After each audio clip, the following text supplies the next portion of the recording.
Hungarian Folk Tales. Brave Prince Nick.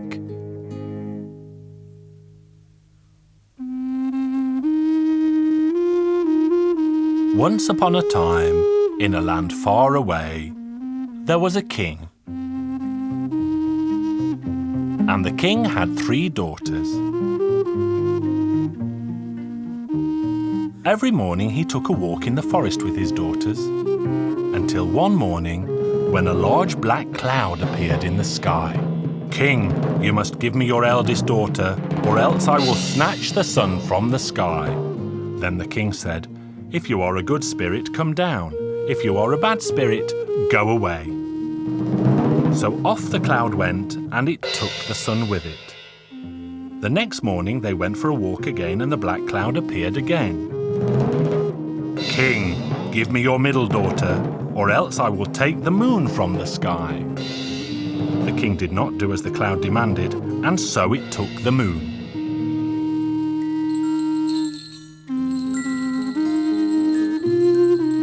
On the 3rd day, the cloud appeared again. "King, give me your youngest daughter, or else I will steal all the stars." The king did not obey, and so it stole the stars. The world was ruled by darkness. One day, Prince Nick went down to the courtyard for water with his younger brother. "Brother, I would bring back the sun, the moon, and all the stars if the king would give me half of his kingdom and his youngest daughter's hand in marriage."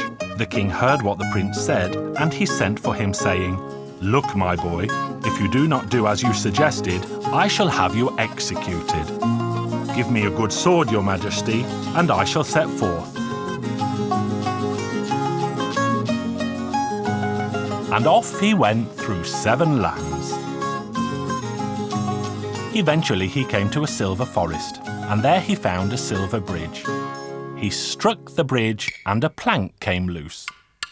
Then a dragon rode up on a horse, and the horse stumbled. The dragon said, "May dogs drink your blood. I have crossed this bridge for 3 years, but my horse has never stumbled. What happened? Fire for me, water for you, both of us must perish." The dragon climbed down from his horse and said, "Prince Nick, come out from your hiding place under the bridge. I have known you since you were no bigger than a seed, that I would have to do battle with you. How shall we fight? Wrestling, sticks, or swords? Wrestling is for dogs, sticks are for swineherds, swords are for heroes." And they began to fight. They fought and fought until Prince Nick cut off 2 of the dragon's heads.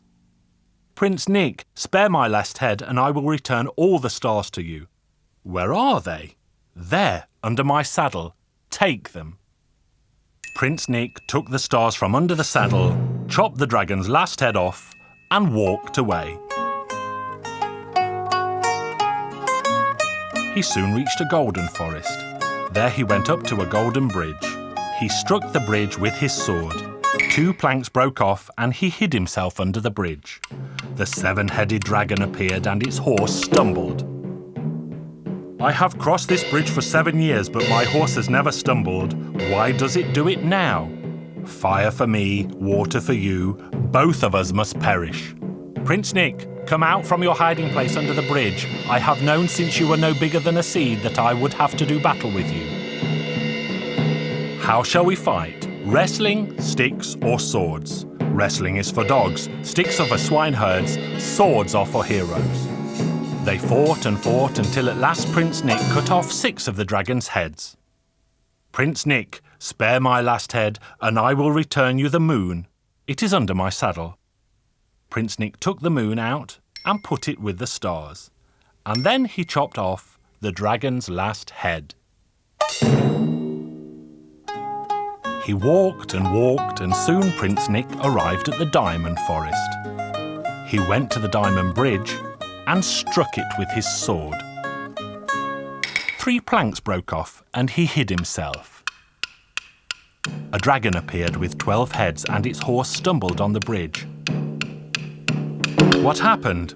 I have never stumbled in all 12 years. Fire for me, water for you, both of us must perish." I have known since you were no bigger than a seed that I would have to do battle with you. How shall we fight? Wrestling, sticks, or swords?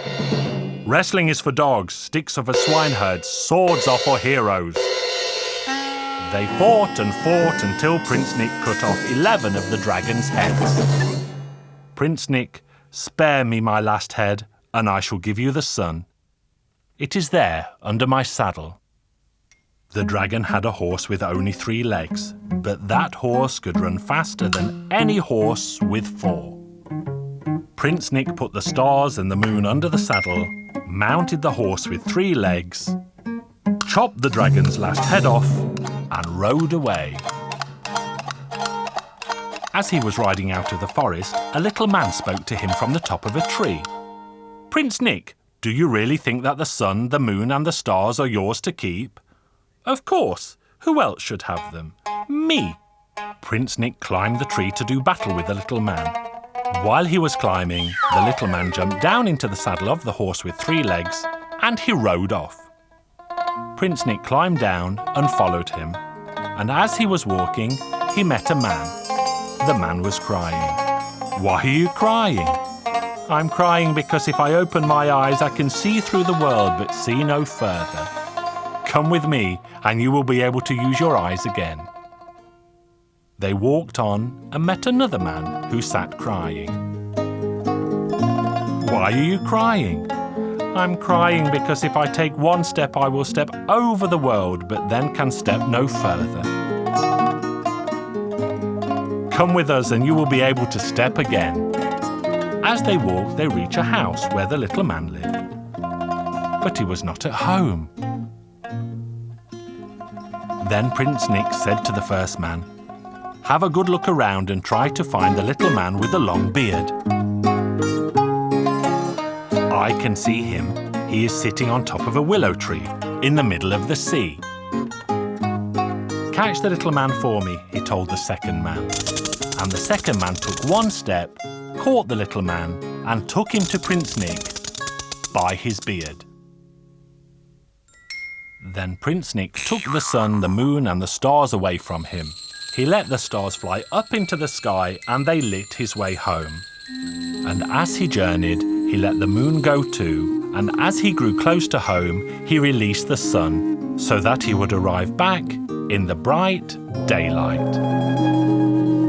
When the 3 young men arrived home, the king gave them his daughters, and he granted Prince Nick half his kingdom. They had a wonderful wedding, and they all lived happily ever after.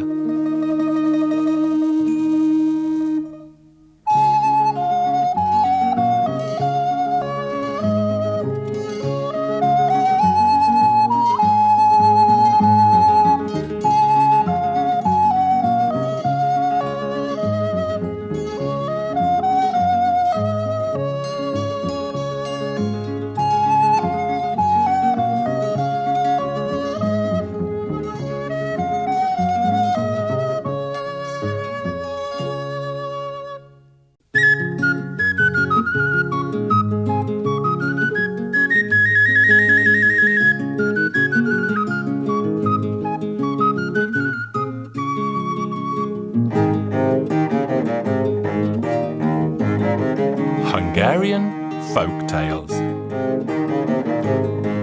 The Giant Tree. Once upon a time, long ago and far away, there lived a king who had a beautiful daughter. The king had a wonderful garden full of flowers and with a giant tree in the middle. One day, the princess was strolling in the garden when a wind blew so strongly that it nearly blew the giant tree to the ground. But instead, it whisked the princess up and sat her right on top of the tree. The king let it be known that he would give his daughter and half of his kingdom to the brave man who brought his daughter back. Young men, brave and tall, came one after the other, but none of them could climb the tree. One broke his arm, one his leg, and the other his neck. The king had a young swineherd called John. The swineherd was in the forest one day with his pigs when one of them came up to him and said, "John, you should rescue the princess." "What foolish talk, little pig." "It's not foolish at all. Just go to the king and tell him." So young John went to see the king that same evening. "What's the matter, my boy?" "Your Majesty, I will climb the giant tree and rescue your daughter, if you will allow." "I will allow you, John, but if you fall to your death, or else I will have you executed for insolence." "Your Royal Highness, please have a mighty buffalo killed and have 7 pairs of boots and 7 coats made from its thick hide, and I shall return when they are all worn through." John climbed up the tree with an axe, and he climbed as quickly as a cat. He climbed and climbed until he reached the longest branch, and then he crawled as he could no longer walk. When he reached the end of the branch, he jumped on one of the giant leaves, and it launched him up through the clouds like a sprightly frog. The world above was much the same as the one below. He was exploring this new place when he heard the princess asking him, "What are you doing here, John?" "I'm looking for you, princess." "Oh, John, you should know that my husband is a dragon with 3 fierce heads. When he finds out that you have come to take me home, he will kill you at once." Then she took young John into the palace. "John, I shall hide you here so that he will not find you when he comes home. Then I shall present you to him properly." The dragon soon returned home, and he opened the door with his mighty battle axe, and it flew open. "I smell a stranger here. Who was in my home?" "Don't be angry, husband dear. My swineherd climbed up from the earth below to serve me here." "Well, we shall see whether we can use you or not. Take a seat and eat with me." John ate and drank, and so did the dragon. After their meal, the dragon took John to the stables, where he showed him the horses and explained his chores. A young horse lay in the corner in a miserable state. It was thin and very weak, while all the other horses were incredibly fat. The dragon said to John, "Your job, John, is to feed my horses and keep the stables clean. But never feed the young horse anything it wants to eat. If it wants oats, give it hay, and if it wants hay, give it water." So the boy did as the dragon told him. One day the dragon went out to hunt when John was feeding the horses. He stopped for a moment and asked the thin horse, "You poor thing, why are you so thin? You can't even walk." "John, you have a good heart. If you listen to me, you will have good fortune. I know why you came. Tomorrow is Sunday. Go to the princess and tell her to find out from the dragon where he holds his strength, and then let me know." And that's what he did. The next day, the princess said to the dragon, "Darling dragon, don't go hunting today. I feel so lonely without you." And she began to caress the dragon. The dragon was happy as he thought the woman loved him, but she loved him as much as she loved horse manure. "Dear husband, do not deny an answer to a question of mine." "What do you want to ask, dear wife?" "I only want to know where you keep your strength." "Oh, dear wife, no one else should know about that except me. If you don't tell me, you don't really love me." "But I do love you, dear." "If you loved me, you would tell me." "Look, my darling, this is a great secret. No one must know about it." "People always say that once a woman and a man are married, they should have no secrets any longer."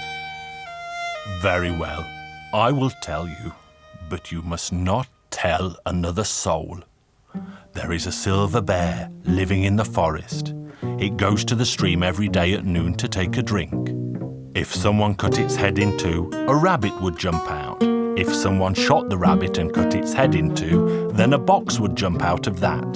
There are 9 wasps in the box. If someone destroyed that box and killed the wasps, then I would become weaker than a fly. The wife kissed him and brought him a jug of strong red wine. Let's drink to your health. They filled their glasses, and the dragon drank his glass of wine in one mighty gulp. The princess pretended to drink her wine, but did not, and poured the wine on the floor. Well, said the dragon, let's now drink a glass of wine to your health. The dragon drank the wine, and the princess did not, but she poured it down her dress. Then the princess said, now let's drink to John's good health. When they drank the next glass of wine, the princess could see that the dragon was getting drunk. Dear husband, let's drink another glass of wine to the long life we shall live together. So they did. Then the dragon fell down like a log. The princess called John in. John, now I know where he keeps his strength. After she told him the story, he went out to the stable and told the story to the horse. Go and build a fire from wood, and after the fire has died down, bring me the hot embers. And that's what John did. The horse ate the hot ashes and said to John, and now let me out of the stable. And that's what John did. The horse ate the hot embers, and then it transformed into a stallion with a golden mane and 5 legs. John, run down into the cellar. There you will find a golden saddle and a suit made of golden thread. Put the suit on, and then take the saddle and put it on my back. You will also find a sword hanging on a nail. You must take that too. John did as he was told. When they arrived, the silver bear was drinking at the stream. The silver bear saw them and tried to attack. The horse said, don't be afraid, John. Be brave.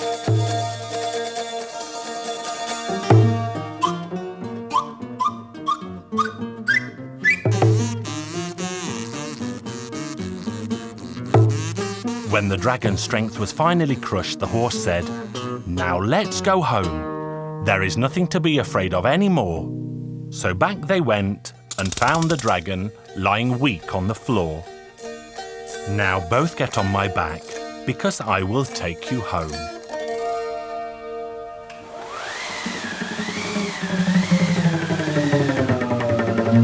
The king was old and frail when they arrived back. John approached him and said, Your Majesty, I have brought your daughter home. Here I am, father dear. The princess embraced the king, and they both shed tears of joy. Even brave young John was seen to cry. John, you will be the king from now on. I give you my daughter, I give you my kingdom, I give you everything I possess. John married the pretty princess, and they both lived happily ever after.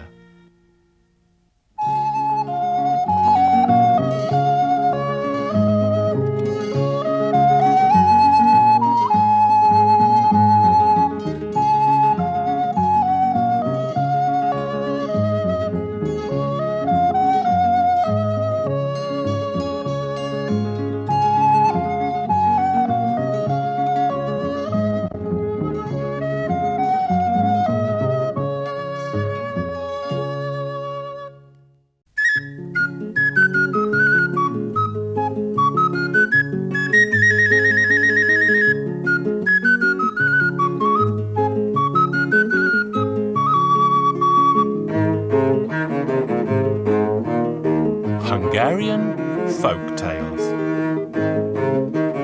The Jackdaw Girls.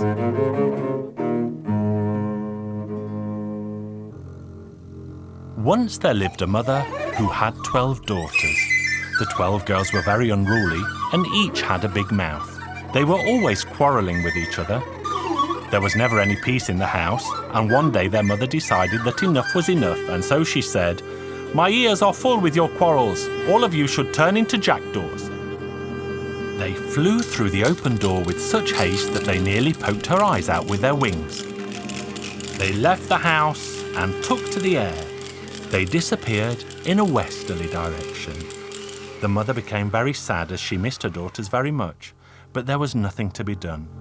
Then she discovered that she was expecting a baby, and when the time arrived, she gave birth to a healthy baby boy.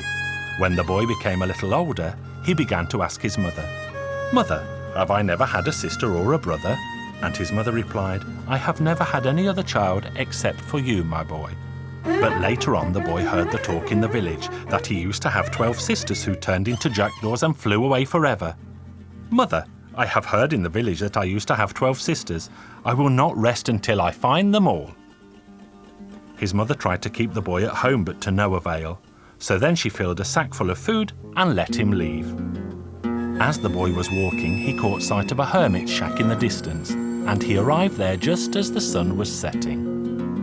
An old woman lived in the little shack, and he had never seen an older woman in his life before. He greeted her.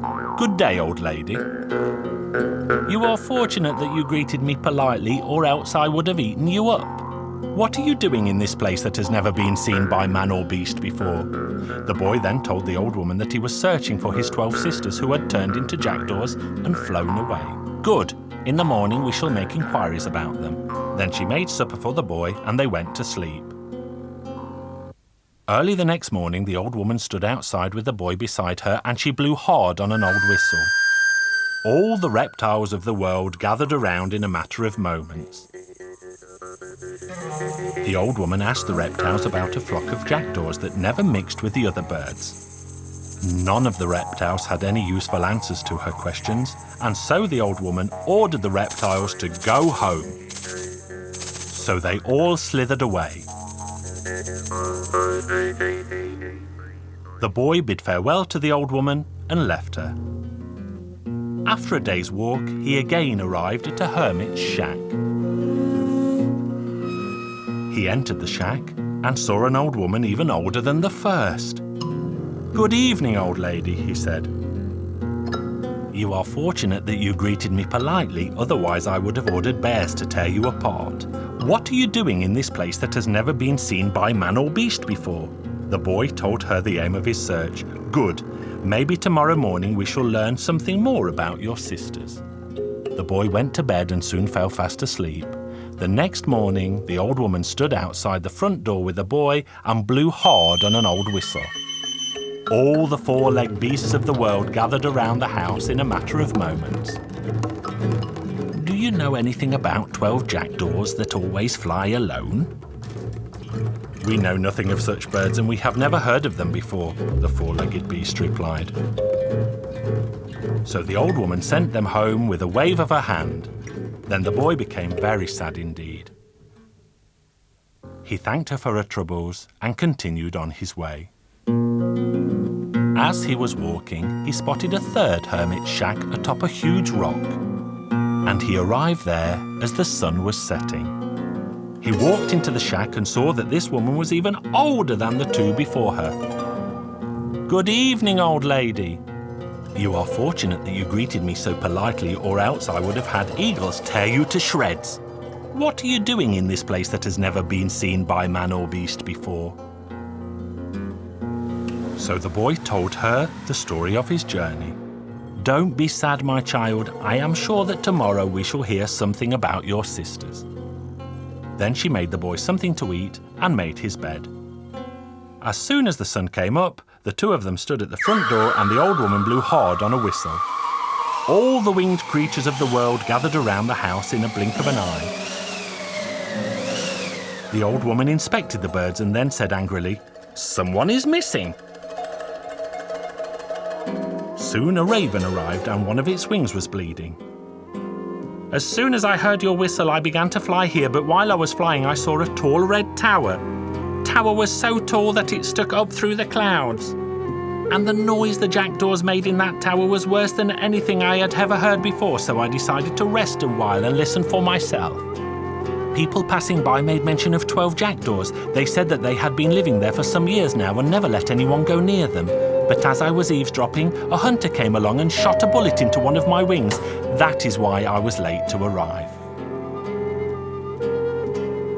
Yours was the story we needed. You other birds can go now.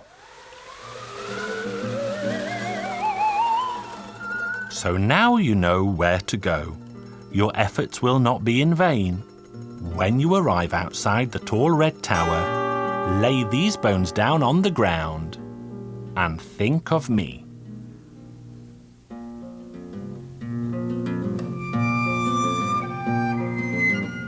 He set out once more, and after many days he arrived at the tall red tower. He did as the woman told him, and the two bones grew into a long ladder, and he could climb up to the jackdaws. He entered a large room where he found 11 of the jackdaws away, and the 12th in the form of a girl. The others were away collecting food. The young girl was afraid at first, but soon she became braver. She showed the boy around their home and explained all that she knew. Then the boy confessed that he was in fact their brother, and he had found them at last. Then they heard the noise of the jackdaws flying home again.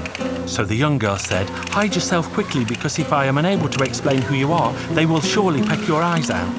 So the girl hid the boy in the 7th room. The 11 jackdaws soon arrived home, where they did a somersault and turned back into girls. Then the eldest of all said, "I can smell the presence of a stranger." And she tossed furniture around in her frantic search for the stranger. Then the youngest girl calmed her sisters and said, "When we left our father's house, our mother was heavy with child. She gave birth to a boy. That boy has spent many months looking for us, and now he is here to take us home to our mother and father. I hid him because I was afraid you would do him harm, because you didn't know why he was here or why he had come."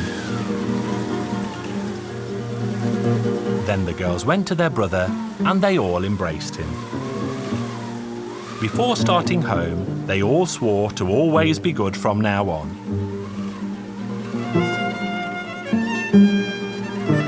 They climbed down the ladder, and the boy led them home.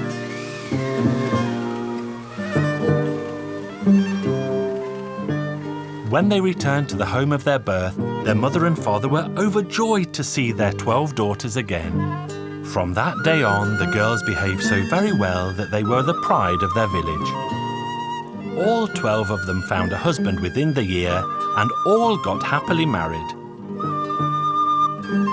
And their brave brother found a pretty girl to be his bride, and they all lived happily ever after.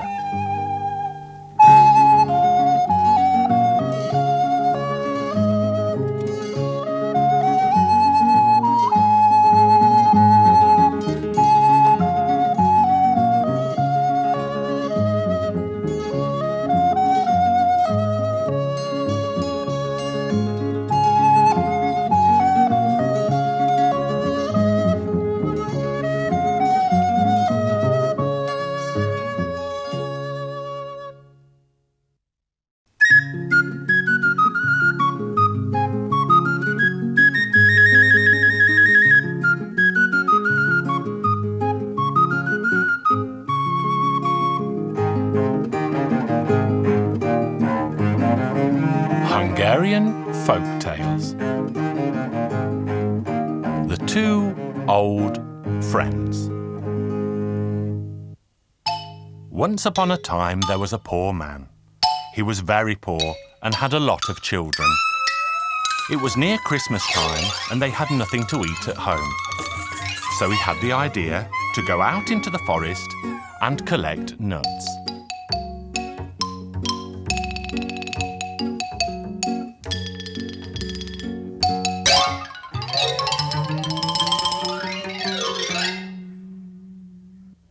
Out he went and collected half a sack of nuts. He then took the nuts to the town, where he planned to sell them.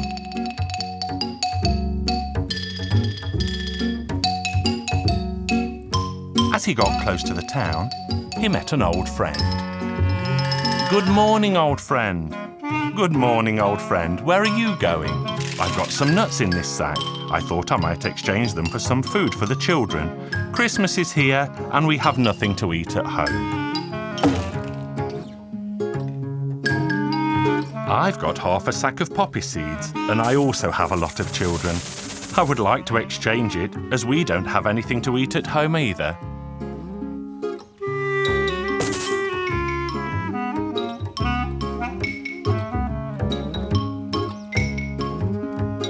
Look, old friend, let's exchange the sacks without looking at what's inside. And they quickly exchanged sacks.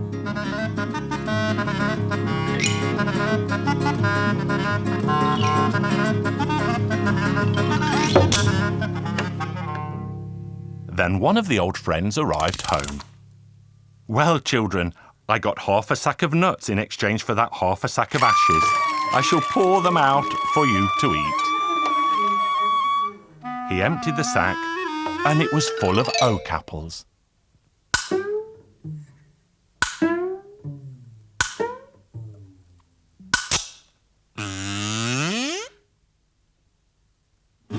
What a man! He cheated me. He will pay for this.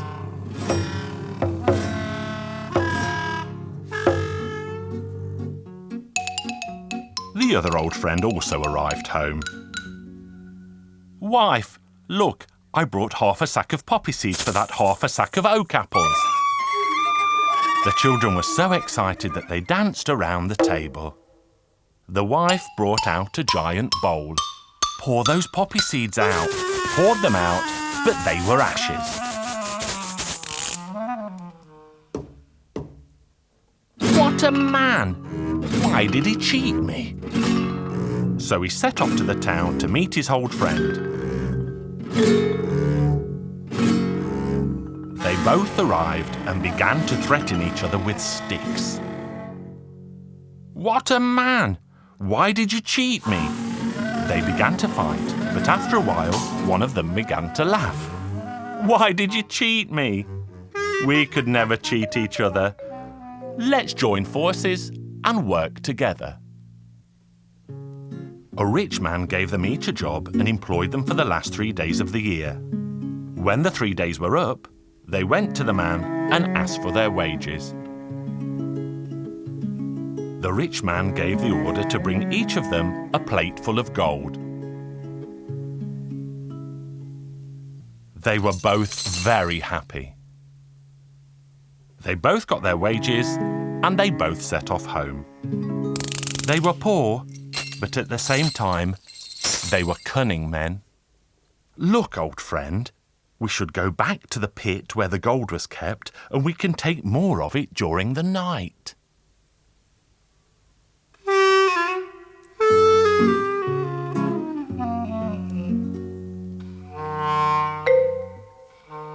So they took an empty sack and went back.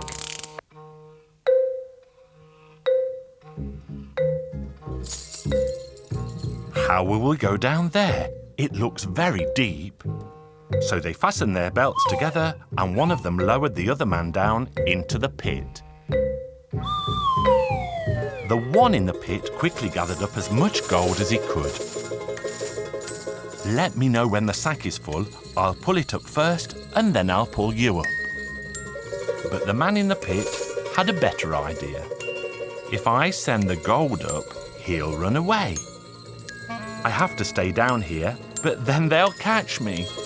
He put a lot of gold into the sack, but he did not fill it up. Then he climbed into the sack with the gold. Now you can pull.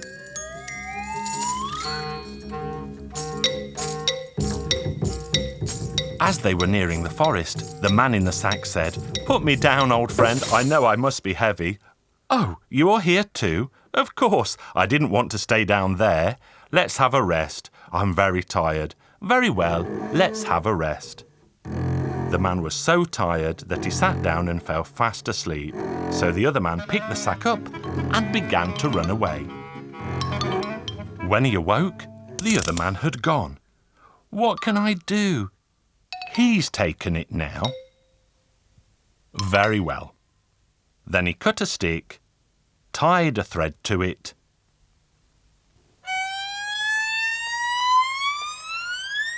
and cracked it like a whip.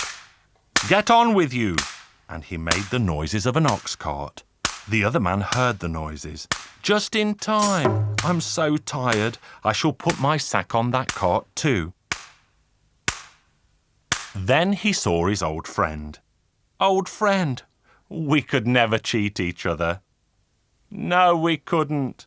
Let's have a rest, old friend. You must be tired too. I really am very tired. Then they had a rest.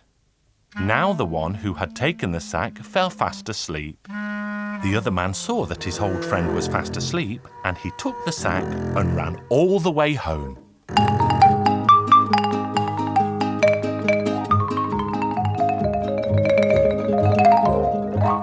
There he told his wife, "Put this gold quickly in a box. Take the hoe, come with me to the cemetery, bury me, and if my old friend comes to see me, tell him I am dead."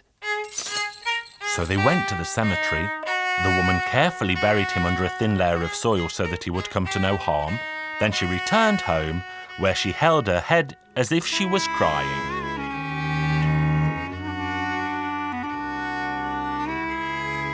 When the other man awoke, he could not find his friend. He knew that he must have gone home, and so he hurried to his house. "Good evening, dear lady." "Good evening, kind sir," she said in her saddest voice. "What's the matter? Why are you so sad? Where is my old friend?" "Your old friend? He died. I have just come home from the cemetery." "Poor friend. I'm really sorry that I couldn't attend his funeral. Dear lady, lend me a hoe and I'll go and tidy up his grave." "No need for that." "It's tidy enough." "It's an old friend's duty to tidy up his old friend's grave." So they went to the cemetery. The man saw the fresh grave and didn't dig with a hoe, but started to stamp about like a bull, clawing at the soil. "Moo, moo, moo," he said, and he hit the ground with the hoe. "Stop that bull," said a voice from the grave. "If you dig me up, my old friend will find me." "Moo, moo, moo," the other man said again, and he got hard to work with the hoe. "Stop it, bull, my old friend will find me." "I've already found you, old friend. Come out." Oh, well, we could never cheat each other. No, we never could. Then they went home, divided the gold between both families, and had a very merry Christmas.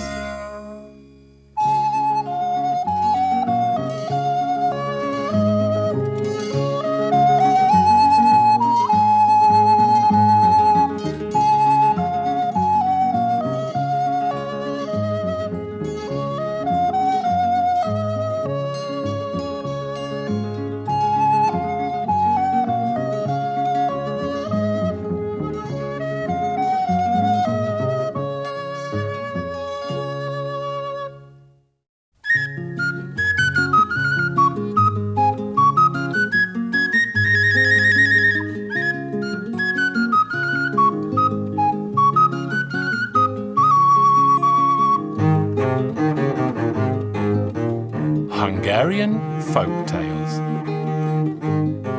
The Princess, 3 Pigs, and 3 Birthmarks.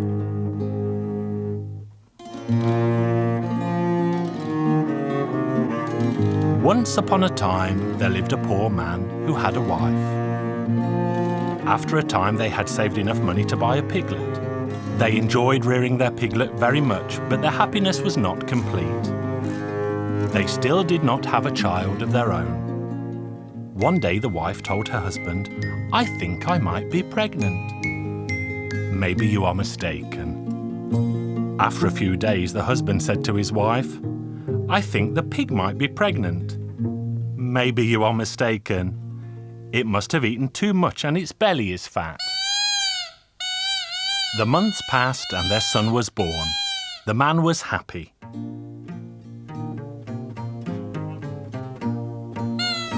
He went to the pigsty to feed the pig, and what did he see there? 3 little piglets had also been born that day.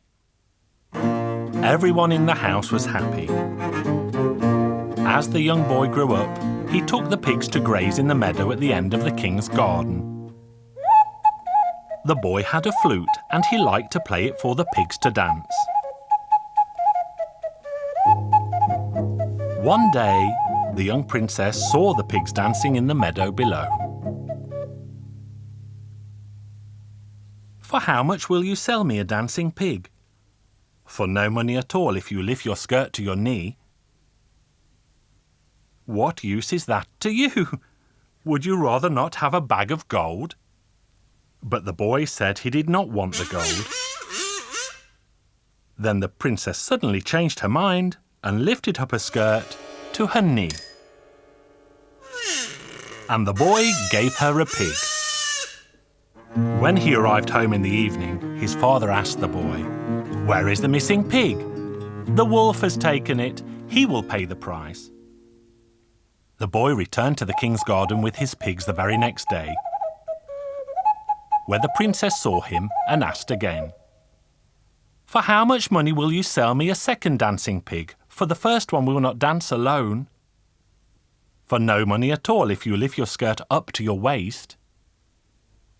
"Would you rather not have a bag of gold?" But the boy said he did not want the gold. The princess hesitated for a second and then pulled her skirt up to her waist. And the boy gave her the second pig. When the boy arrived home that night, his father asked, "Where is the second missing pig?" "The wolf has taken him. It will pay the price." On the third day, the boy went back to the same place with his last pig, where he found the princess waiting for him. "For how much will you sell me the third dancing pig, because the first two will not dance without the third?" "For no money at all if you lift your skirt up to your neck."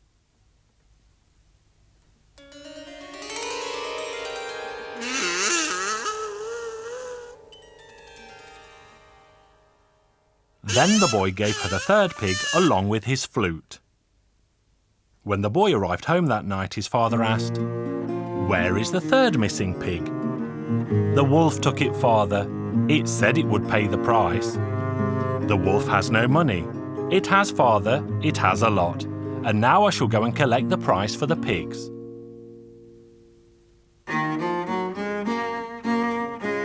When the boy arrived at the palace gates, a guard asked him, "What do you want here, little boy?" "I came to the princess to get the price for my pigs." The guard went to the princess and told her that a boy had come to be paid for the 3 pigs. The princess simply said, "Fill a bag with gold and give it to him."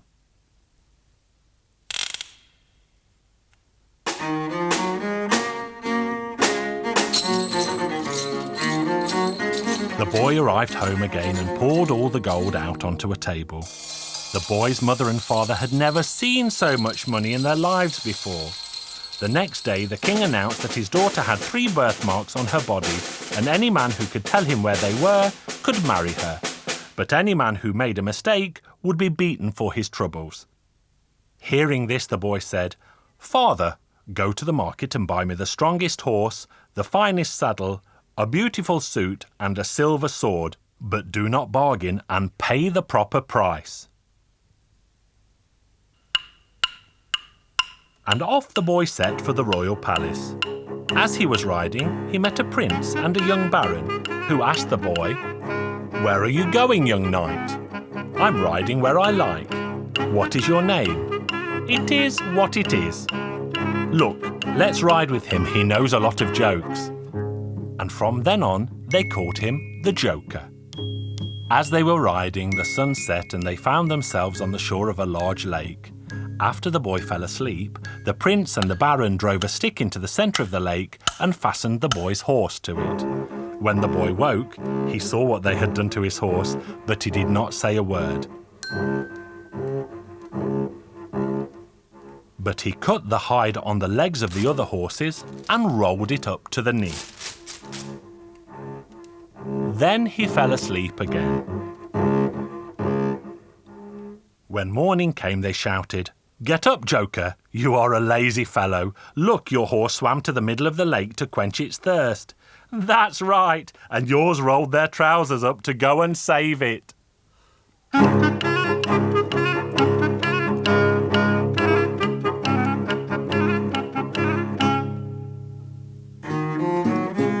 All three reached the palace the next day. There were many princes, barons and gypsies gathered, but none of them knew where the princess had her birthmarks, and each received 60 strokes of the cane for his troubles. The baron thought it best to go in with the boy, as he might find out the answers.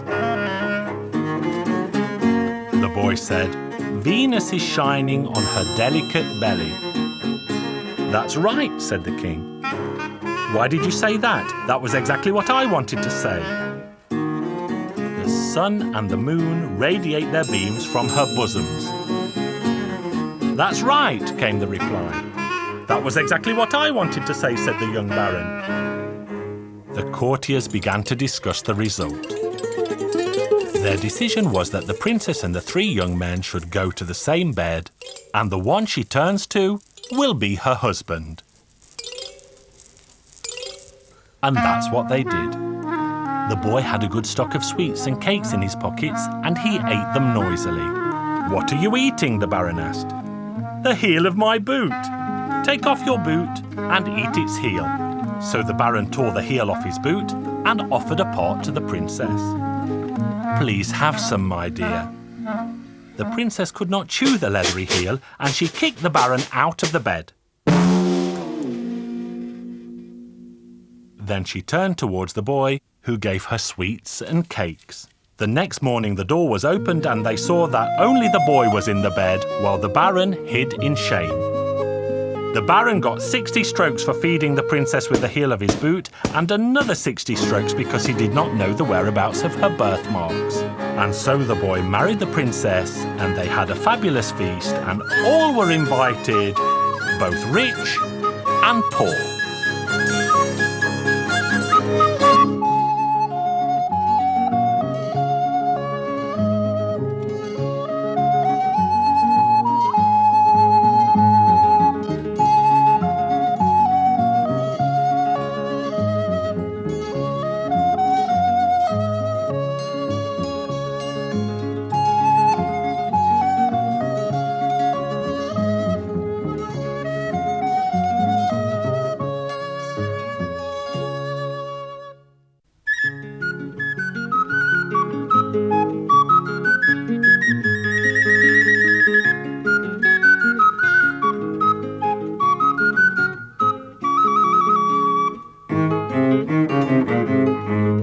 Hungarian Folk Tales.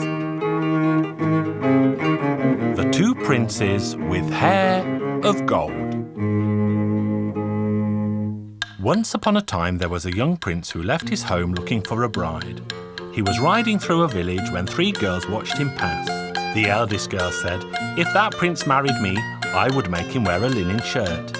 That was a joke, of course. The middle girl said, "I would make him sleep on a sack of straw." And the youngest girl said, "Well, if he married me, I would give him 2 sons with hair of gold." The prince's coachman overheard all of this, and he told his master. So the prince said, "Go and get the girl who said she would give me 2 boys with hair of gold." The coachman called the girl over, and the prince told her to join him in his royal carriage.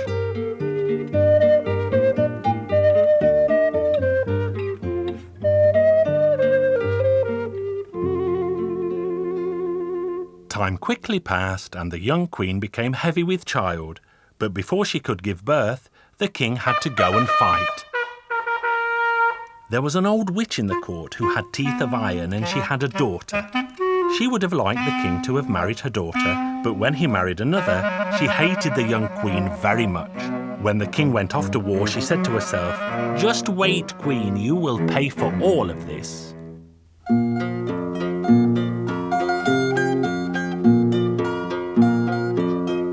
The day came when the queen gave birth to 2 beautiful sons with hair of gold. The witch with the iron teeth stole them and put 2 puppies in their place. Then she buried the two boys opposite each other in the ground around the fish pond. The king was told the news that the queen had given birth to two puppies, and he had also lost the battle that day. This and the bad news about his wife made him very angry. He wrote a letter and sent it home. In the letter, he ordered that the queen and the two puppies should be thrown into the pond where a great whale lived. As soon as the messenger was sent away, he began to regret what he had ordered to be done.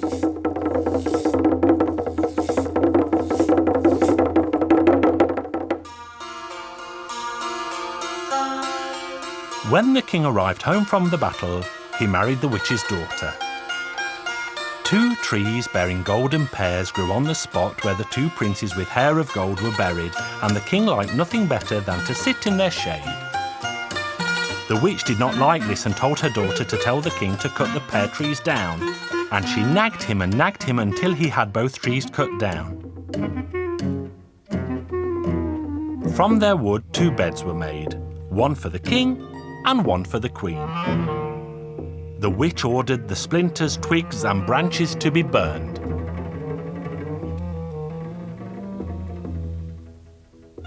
But no one noticed a passing goat that gobbled up two small twigs from the tree. When the queen and king were sleeping in their beds one night, the queen's bed asked the other, "Dear brother, is that weight not too heavy for you?" And the other bed answered, "It's not heavy at all, as my burden is my dear father. But mine's too heavy, as I have to bear my enemy." The witch was not asleep, and she overheard the beds talking. The next morning she ordered her daughter to burn the two beds, lest her sin come to light. The two beds were burned that very day.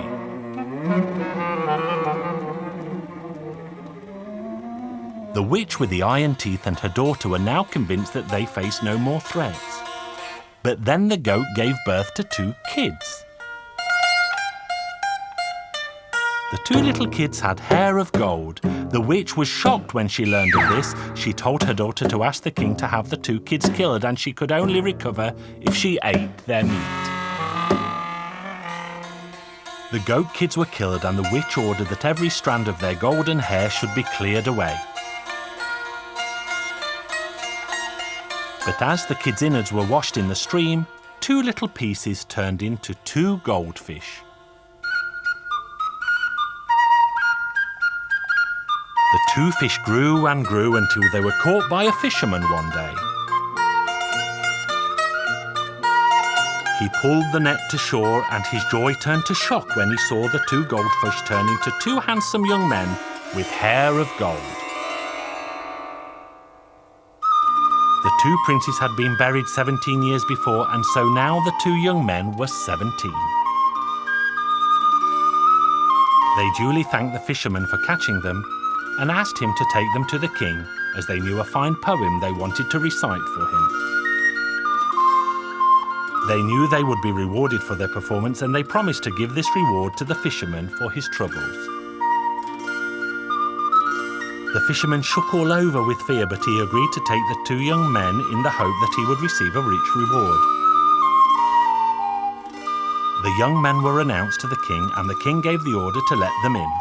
The witch with the iron teeth saw what would happen, and she tried her best to keep them out. But the king eventually met the two youths in spite of all her tricks, and she tried to follow them in and convince the king not to believe the two young men. But the king resisted, saying, "Don't meddle, mother-in-law. This is my business and not yours." The two young men recited a poem to the king, and in that poem they told him their mother's story and their own. They told the king that the whale had swallowed their mother alive and that she was still alive inside the whale's belly. They told the king to catch the whale and they would recover their mother. They also asked the king to richly reward the fisherman for his good deed. The witch with the iron teeth constantly tried to interrupt the youths and did all she could to make the king disbelieve them. But the king paid all his attention to the two young men. first thing the king did was to order that the whale be caught. The queen emerged from the whale alive, and the king begged her to forgive him. She had survived the ordeal intact. Then the king ordered his 2 sons and wife, and the witch and her daughter, to appear before the royal council. The king put the question to the council. What does a witch deserve who tried to kill 2 boys and their dear mother, ruin their reputation, and deprive a father of his family? What should her punishment be? So the royal council ordered that the witch and her daughter should be tied to the tails of 2 horses and dragged through the city. Then they had to be chopped into 4 and their bodies nailed to the 4 corners of the city. The queen and her 2 sons begged for mercy for both of them, but to no avail, and the sentence was duly carried out. The king gave a rich reward to the fishermen. There was a fabulous feast, and the people of the land and the royal family lived happily ever after.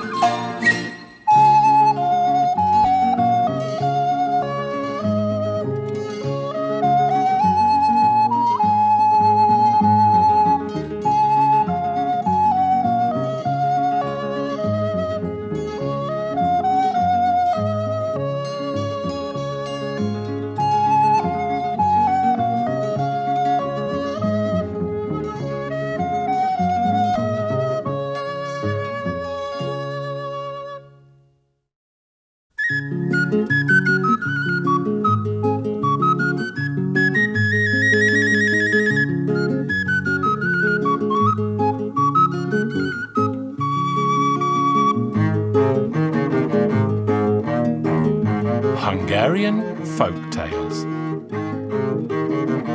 The Fox Princess. Once upon a time there was an old king, and he had 3 sons. The king was so old that he could not leave his castle, and so he had a church built in the grounds where he could pray. On the day that the church was at last complete, a bird began to sing on top of its tower. When the king heard the bird's song, he suddenly became a young man once more, and he ordered his sons to catch the bird.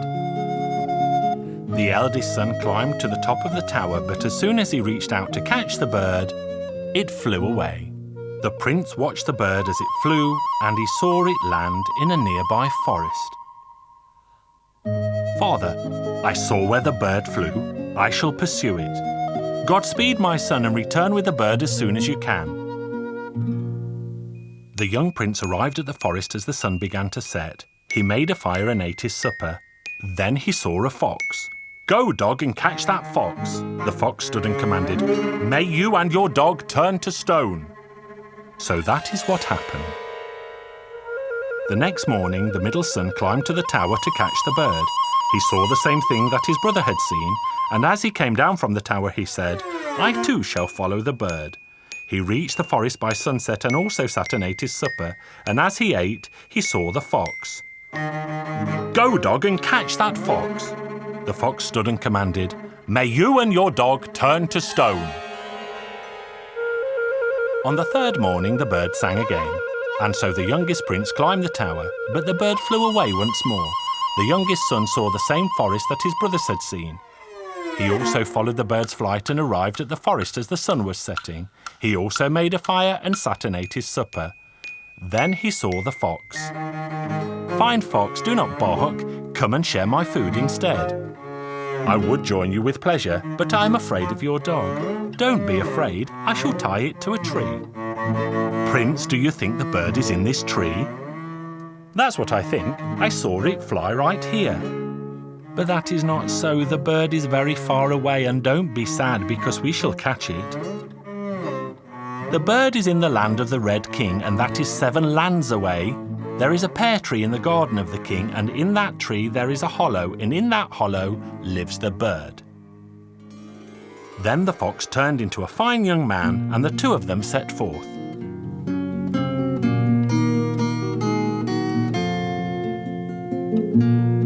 After many days and nights, they arrived at the city where the Red King lived. And as they approached the royal garden, the fox said, "This is the pear tree, Prince. It won't be hard to catch the bird, but there is one difficulty. As you climb down the tree, try not to bite a pear because the tree will make such a noise that it will wake all the guards in the royal palace. As the prince climbed back down the tree, he took a breath and opened his mouth so wide that a pear popped between his teeth and he bit on it by chance. The guards ran to the garden and caught the young prince. The Red King said, "I see you are a prince. I should have you executed, but I will spare your life on one condition." What would that be?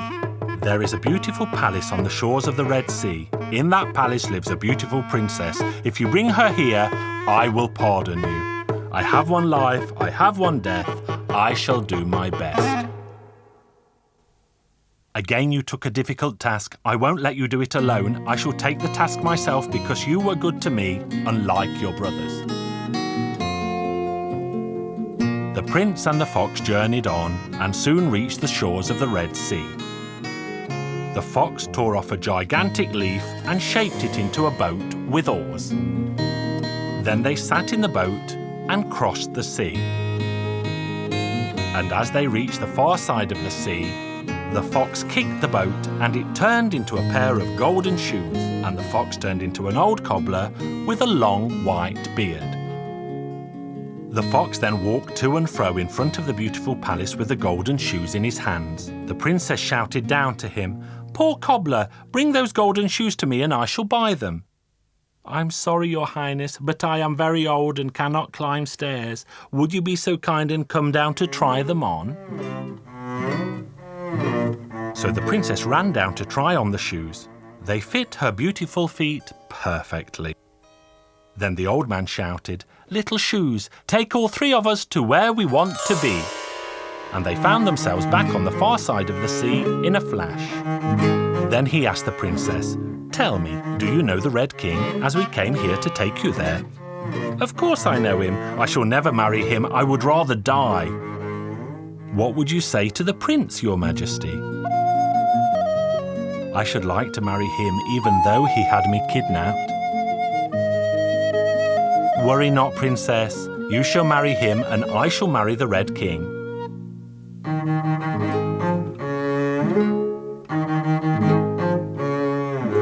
When they arrived back in the Red King's city, the fox did a somersault and changed into a pretty princess, much like the other.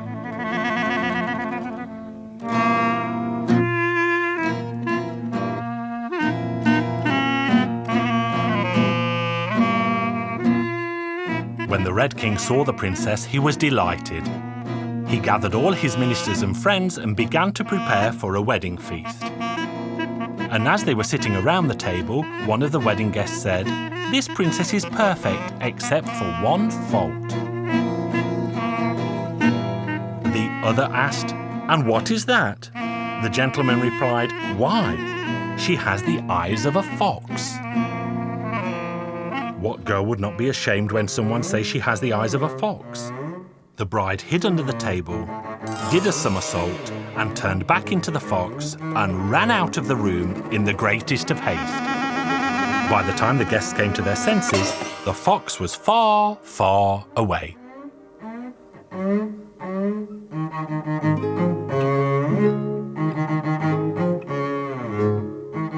The three of them continued their journey home, and as they passed the forest, they saw the place where the prince had given supper to the fox.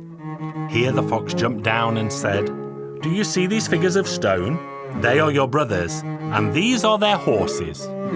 How did they come to be here?" "They set their dogs on me, and so I turned them to stone. Would you like me to turn them back again?" "Of course I would. Every man loves his brothers." "Very well, I will turn them back, but you may be sorry I did." The fox then walked over and patted the stone statues. "Rise up and live once more." Both of them stood up, and the fox said, "Well, dear prince, I shall travel no further with you." They bid farewell to each other, and the fox left. The four of them travelled home together, but they soon began to quarrel. Was it fair the youngest son should marry first? So the two princes decided to kill their youngest brother. The eldest prince cut off his head with his sword. The fox knew this would happen, and it ran to find the head a distance from the body. It ran hither and thither and saw a snake with leaves in its mouth. "Hey, snake, give those leaves to me." "I will not. It took me 7 long years to find them."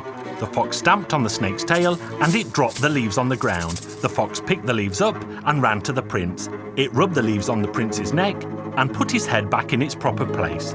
The prince opened his eyes. "Oh, what a deep sleep I had. You fell asleep for eternity, but I saved your life. I told you your brothers would kill you and rob you of your wife. Take better care in the future. Godspeed." And then the fox vanished. The boy arrived home to his father with a little bird in his shirt. He placed the bird on top of the clock. The bird began to sing a beautiful tune, and the old king sprang to his feet like a young man once more. "Who brought this bird to me?" "It was me, father," said the youngest one. "What should I do with your troublesome brothers?" "Your Majesty, dear father, give them money and horses and let them go on their way. I never want to see them here again." And the 2 princes were banished from the land. The youngest prince married his beautiful bride, and they both lived happily ever after.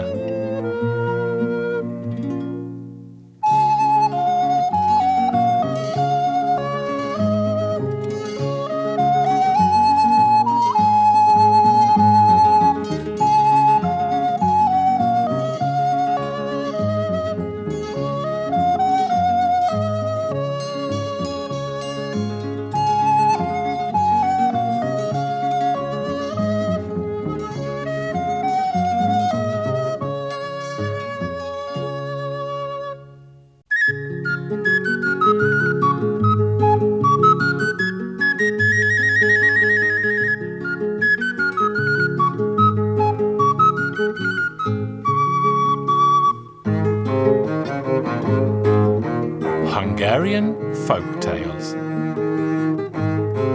The Mayor's Clever Daughter.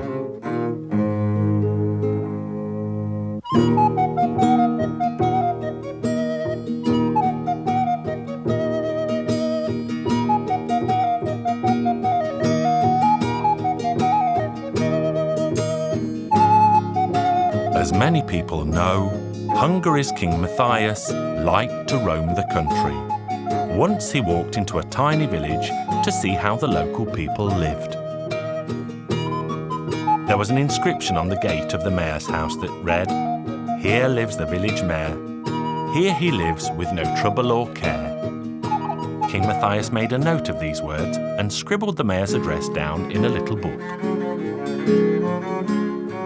"If your life's so carefree, Mr. Mayor, then it's my job to give you something to worry about," he thought. Then the king returned home.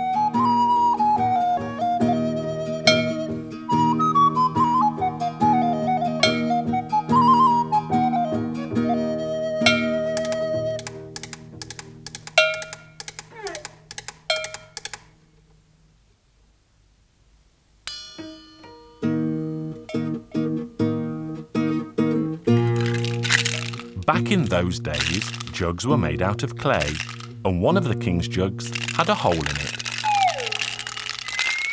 So King Matthias sent the jug down to the mayor, saying that he should mend the jug, or else have his head chopped off.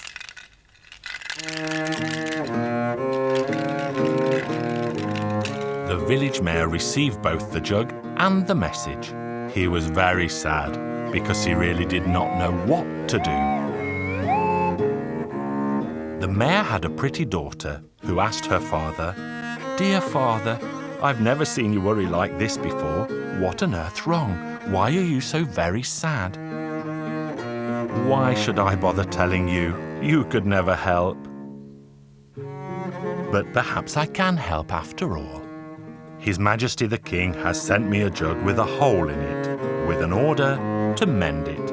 But if I cannot fulfill his command, he'll have my head chopped clean off."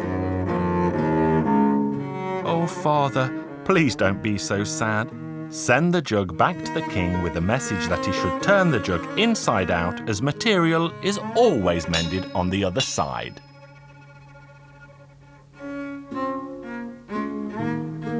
Very well. And he sent the jug back with the message. This was a brilliant idea because the jug could never be turned inside out.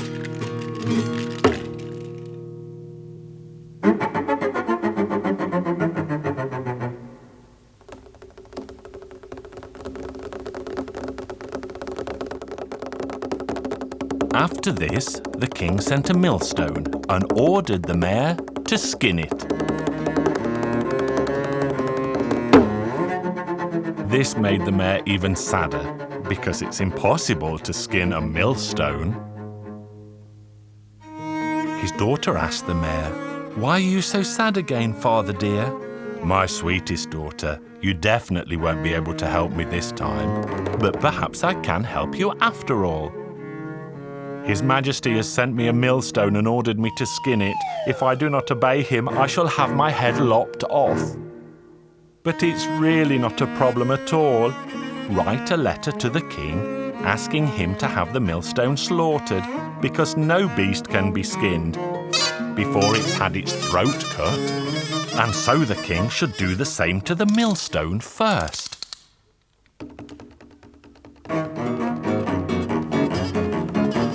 So the mayor sent the millstone back to the king with that message.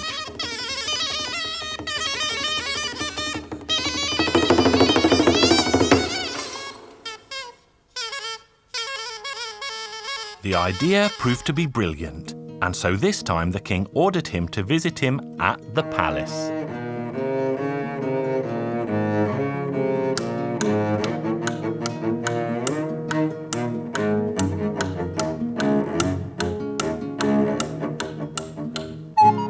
The village mayor went up to the palace where he thought he would be rewarded.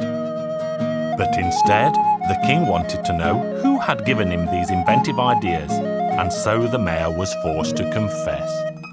"I have a pretty daughter at home who helped me solve those two riddles."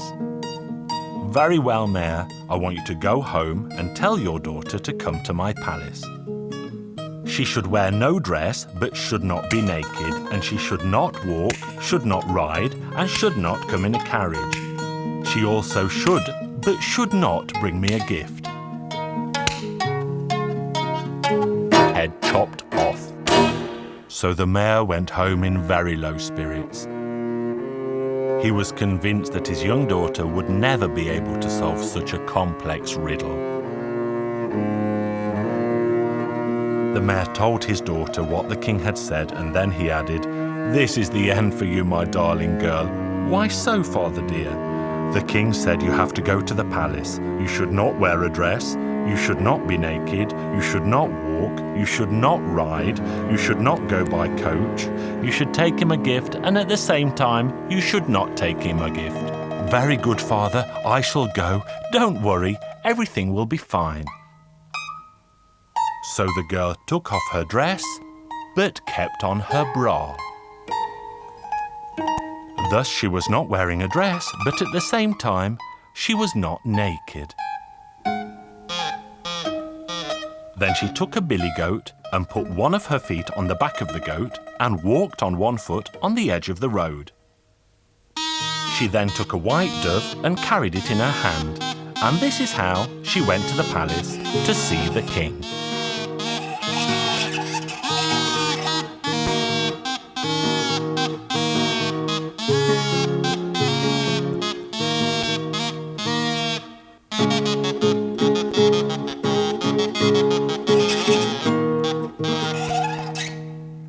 When the king saw the girl, he was very surprised.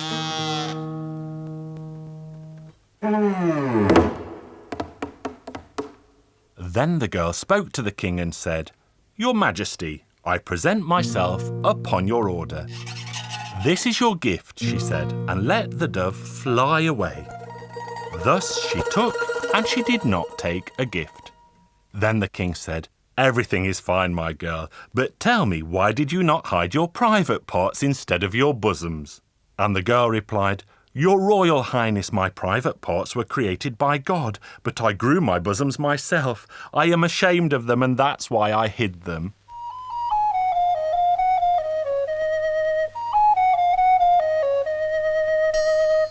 The king gave the girl a handsome reward, and that is the end of my story.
Hungarian Folk Tales.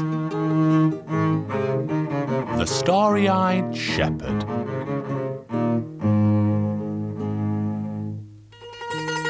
Once upon a time, there lived a poor man. He had only one son and a wife.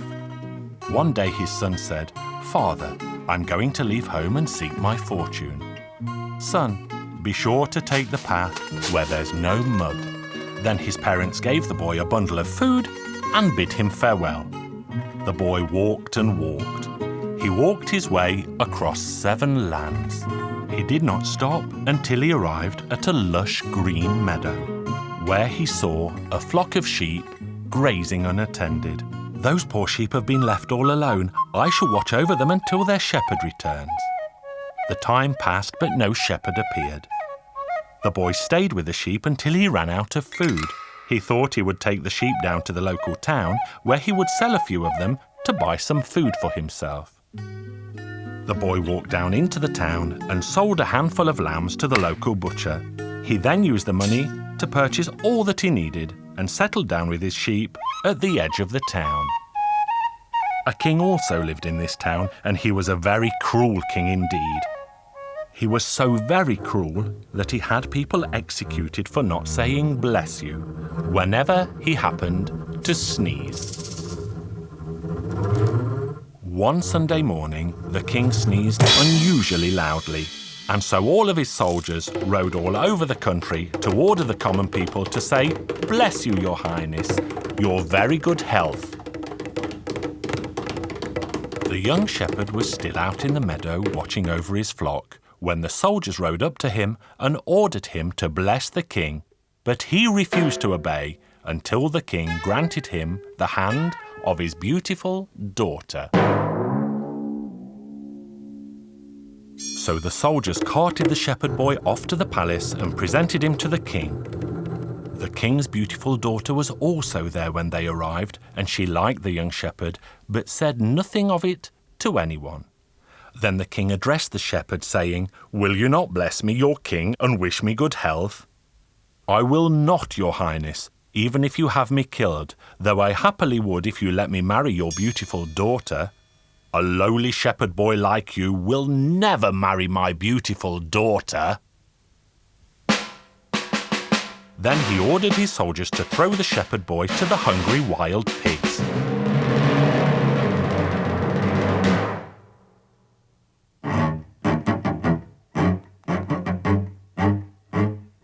There the shepherd boy took out his flute and played a merry tune to the fat pigs.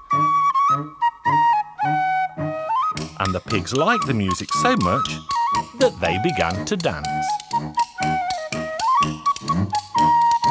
The shepherd made them dance until the pigs began to sweat and were all so tired that they fell fast asleep. Then the starry-eyed shepherd felt tired too and laid his head down for the night.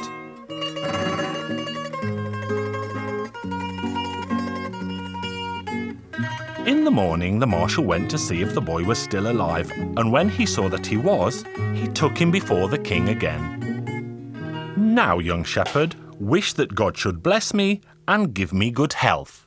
"I will not, your majesty, not until you grant me your daughter's hand, not even if you throw me into the pit."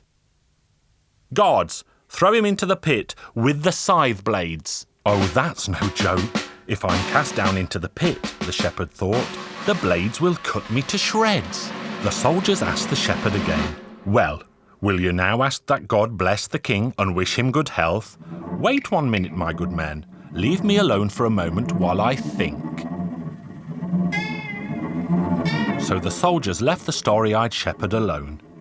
The young shepherd stuck his crook into the ground, took off his coat, and then put his hat on top of the crook. He shouted to the soldiers, "Now you can come in and do with me what you will, for I shall never wish that God bless the king and give him good health." Then he swiftly hid himself in a dark corner. The soldiers were sure that the crook, the coat, and the hat were the shepherd boy, so they threw them into the pit. The candle down in the pit went out, and so they thought that the poor shepherd had landed on it and died. The very next morning, the marshal went out to check the pit. He heard a pretty tune playing on a flute inside. "What on earth can this mean? It's impossible that the shepherd is playing his flute." So he opened the door of the house and saw the shepherd there merrily blowing his flute. He locked the door on the shepherd and ran back to the king. "Your Royal Highness, the starry-eyed shepherd is still alive." "Bring him before me at once," the king demanded. The shepherd was again presented, and the king again told him, "Ask that God bless me and wish me good health." "I will never do such a thing until I can marry your daughter, even if you have me thrown to the owls." "Take him to the tower. He will soon beg God to bless me and wish me good health when the hungry owls peck out his starry eyes." So they took the shepherd boy to a chamber in the tower. But as soon as the door was closed, he took out his flute and began to play, and a miraculous thing happened. All the animals in the tower began to dance to his merry tune. The animals screeched and shrieked, and the young shepherd made them dance until they were all tired out. Then they all pulled themselves away and fell fast asleep. Then the shepherd joined them and slept until morning. The next morning, the marshal went up to the tower. He opened the door to see the boy sitting and laughing to his heart's content. The king's marshal ran quickly back to his master. "Your Highness, the shepherd is laughing as happily as if he owned the whole land." "What a tough boy he is. He cannot be killed. Bring him here at once." "It is true that you cannot be killed. Now sit in the golden carriage." So the shepherd boy sat in the golden carriage, and they drove deep into the silver forest. Then the king asked, "Tell me, shepherd, if I gave you this splendid silver forest, would you ask that God bless me and wish me good health?" "No, your Royal Highness, I would not. It's not the silver forest that I long for, but your daughter." Then they drove further still until they came to a golden pond where all the fish and water creatures were made of the purest gold. Then the king asked once more, "If I gave you this pond, would you ask that God bless me and wish me good health?" "No, never, your Royal Highness." "Then let's drive on." They soon arrived at a wonderful white wall made of marble, and within the limits of the wall stood a palace studded with sparkling diamonds. It truly was a beautiful sight. "Now, shepherd, ask that God bless me and wish me very good health." "I will not, your Royal Highness, until I can marry your daughter." "What a terrible fellow you are!" And as nothing else could be done, the king let it be known that his daughter would marry the starry-eyed shepherd, and the wedding would be in 2 days' time.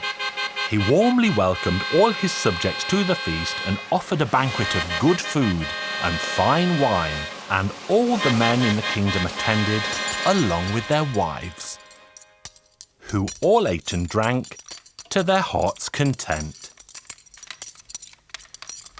The tables were piled high with delicious dishes, including hot horseradish that made the old king sneeze. Then the shepherd began to say, "May God bless you, sire, and give you good health. May God bless you, sire, and give you good health. May God bless you, sire, and give you good health." And he said it over and over until the king interrupted. "Stop telling me that, son-in-law. If you stop saying it, I will grant you all I have, my country and my kingdom too." Then the king gave all he possessed to the starry-eyed shepherd, whose poor parents moved to the palace, and they all lived happily ever after.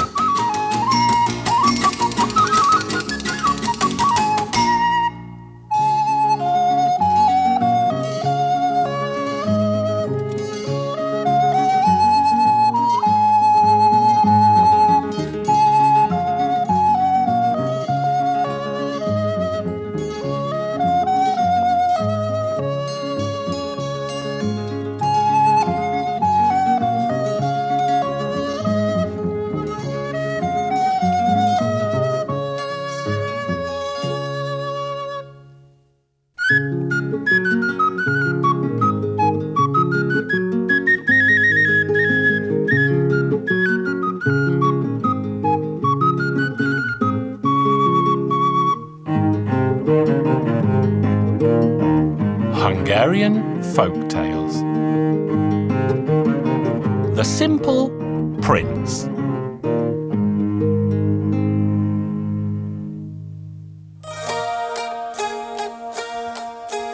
Once upon a time there was a farmer, and the farmer had 3 sons.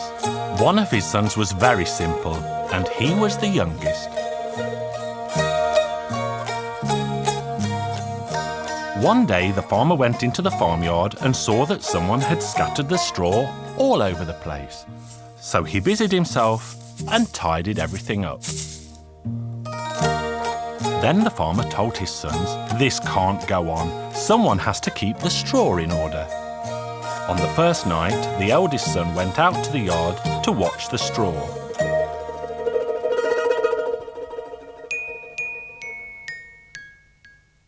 But the boy became hungry and began to eat. All of a sudden, a tiny mouse appeared and sat staring at the boy. So the boy took off his hat and trapped the mouse, but the mouse vanished.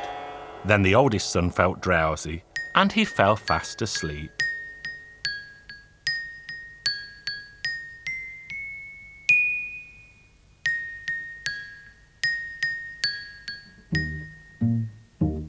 And when he woke the following day, he saw that the straw had been thrown around the yard again.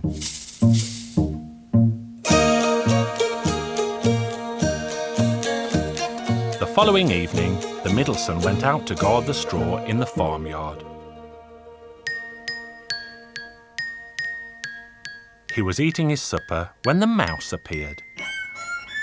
He also tried to catch the mouse with his hat, but the mouse vanished. So the boy went to sleep.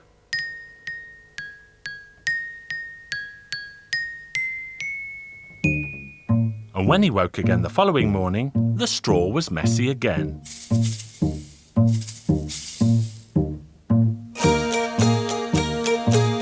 On the third day, it was the youngest son who went to the yard. His elder brothers teased him and insisted that he was too stupid to guard the straw. But young John still went out and sat in the yard. The little mouse appeared and stared at the boy. Then young John saw the mouse and gave it a bite to eat. The little mouse said to him, "Young John, if you are clever and do as I say, the straw will be neat and tidy by morning. A horse comes into the farmyard at night and it kicks the straw around. But you mustn't be afraid. I will give you a bridle and you must throw it around the horse's neck and sit up on its back." So young John did as the mouse had said. When the horse appeared that night, he threw the bridle around its neck and sat high up on its back. The horse tried to run into the straw, but young John held it tight. The horse soon realised that young John was too strong for it and it would never get into the straw. And then all of a sudden, the horse began to speak. "As you were so brave, I shall give you 3 whistles. If you blow one of them, a horse will appear in the blink of an eye with a uniform for you to wear. Then the horse gave him a copper whistle, a silver whistle, and a golden whistle. When he returned home, young John said to his father, "I kept the straw safe, it's still neat and tidy." So then the father addressed his other two sons. "You see, you said he was the simplest of you all, and yet he was the only one who managed to guard the straw." The king's beautiful daughter had made up her mind to marry, and she set the following challenge. In front of the castle stood a mighty glass mountain, and on top of that a solitary pine. And on the highest branch there was a slipper that perfectly fit the princess's foot. And the young princess announced that she would marry the man who could bring the slipper back to her. Brave young men from all four corners of the land came to try their hand, and young John's brothers went up to the palace to see who would get the slipper. John wanted to join them too, but they refused to take him. Then John had an idea. "You go, my brothers, I shall be there anyway." Then young John blew the copper whistle, and a copper horse appeared with a gleaming copper uniform. John put the clothes on, climbed up on the horse, and rode towards the glass mountain. When the princess saw him, she sighed and said, "I wish it were him who could pick up my slipper," but he only rode halfway up and back down again. When his brothers got home, they told him what they had seen. "I saw it too, from the top of the wall." His brothers were angry with him, and they knocked the wall down to stop him spying on them. The competition continued the following day, and his brothers attended again. This time John blew his silver whistle.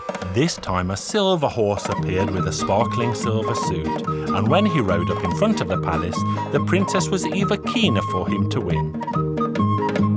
But young John only managed to ride halfway up and down again. At home, his brothers told him what they had seen. John said, "I saw it too, from the barn roof." And his jealous brothers burned the old barn down.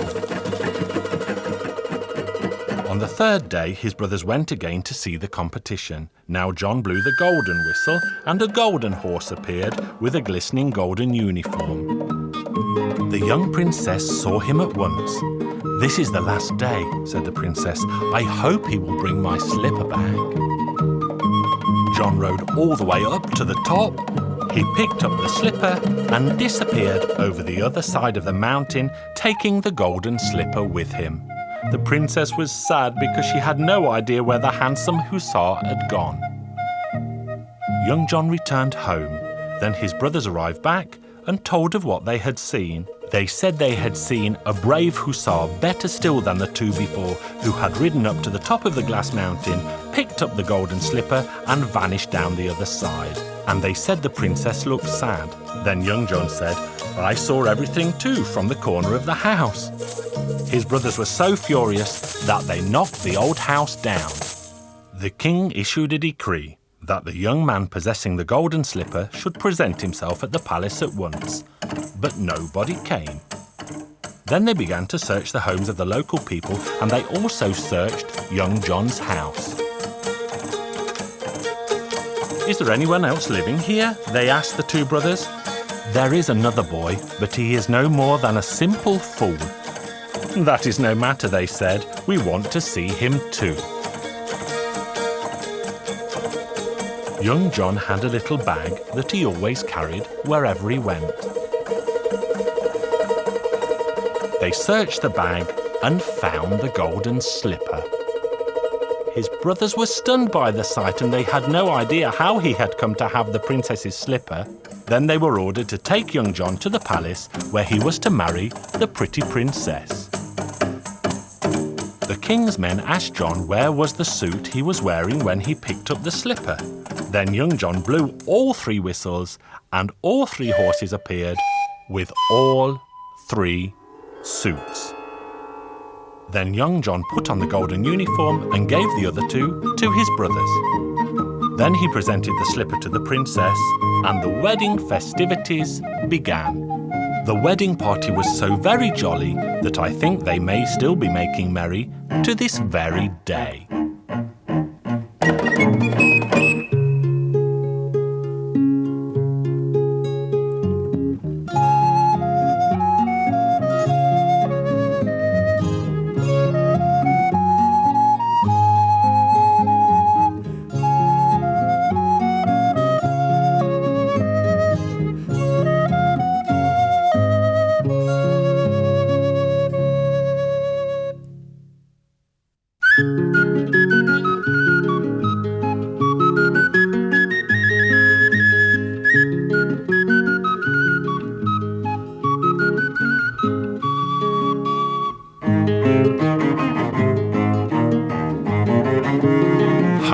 Hungarian Folk Tales.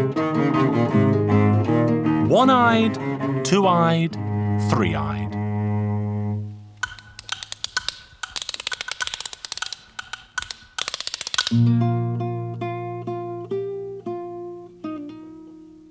Once upon a time there lived a woman who had 3 daughters. The eldest daughter had 3 eyes, the middle one had 1 eye, and the youngest had 2 eyes.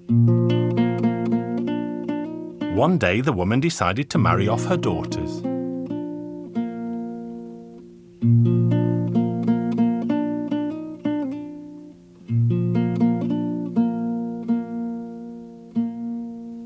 A young man arrived seeking a bride, but he wanted to marry the youngest daughter with 2 eyes.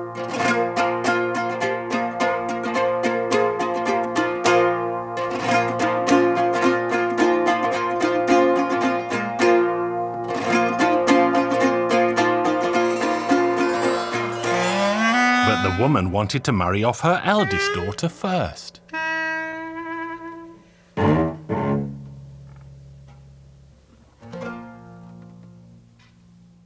The woman and the 2 elder girls became very angry with the youngest. They had a goat, and the youngest girl had to watch the goat in the fields every day. The youngest daughter was very sad because her sisters hated her and did not give her any food to eat. She was crying in the fields one day, and the goat asked her, "Why are you so sad, my dear?" "I am sad and cry because my sisters hate me so much and they give me no food to eat."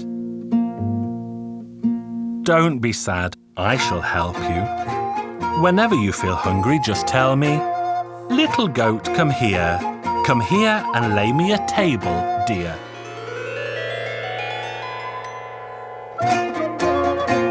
The youngest daughter did as the goat said, and from then on she left for the fields every morning in the best of moods.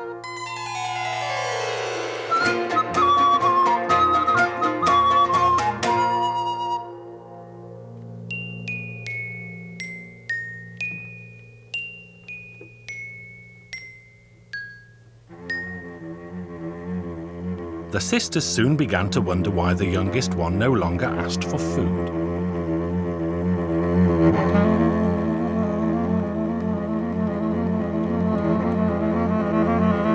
And they decided to spy on her. On the first day, the one-eyed daughter went with her 2-eyed sister to the fields to see what she did there all day. Both daughters sat down in the grass. "Lean your head in my lap," said the 2-eyed daughter to her 1-eyed sister. And as she lay down, her sister began to ask, "Are you awake or are you asleep, my sister?" And she kept on asking this until the 1-eyed sister fell fast asleep. Then the 2-eyed daughter said, "Little goat, come here and lay me a table, dear."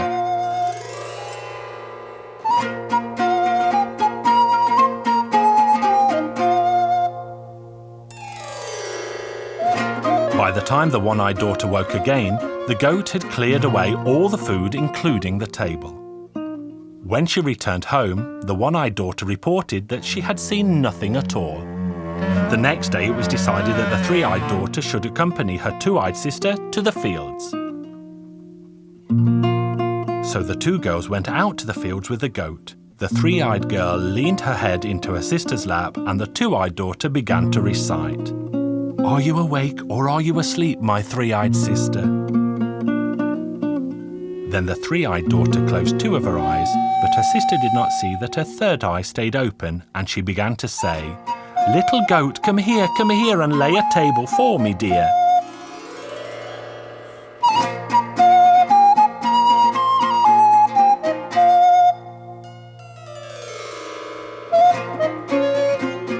The 3-eyed daughter pretended to be fast asleep, and when she awoke, she did not tell her sister what she had learned while sleeping.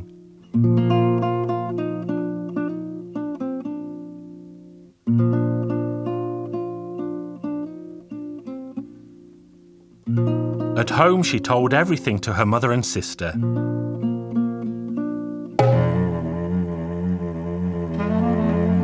The youngest daughter became very sad when the three women decided to kill her pet goat.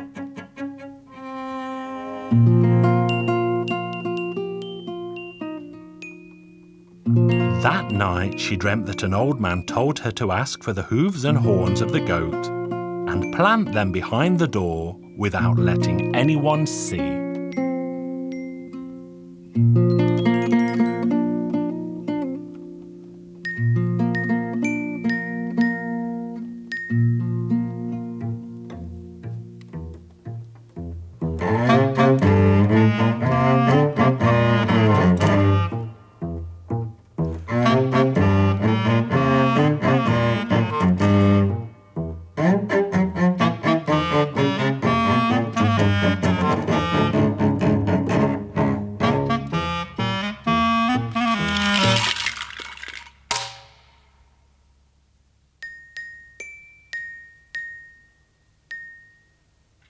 So that is what she did. By morning, a fine apple tree had grown on that very spot.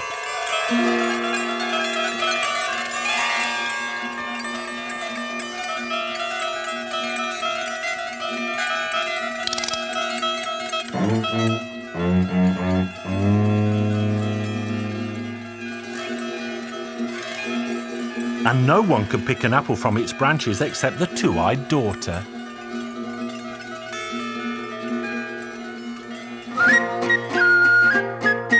When the young man came, he asked the one-eyed daughter and the three-eyed daughter to pick him a golden apple from the tree, but neither could do it because the branches always pulled away from their grasp.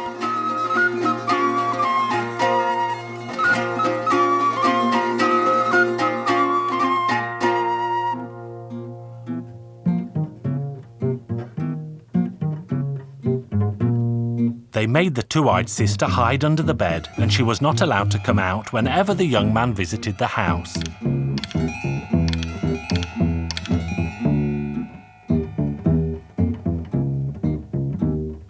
But one day she rolled a golden apple out from under the bed, and the young man asked, "How did this apple roll here?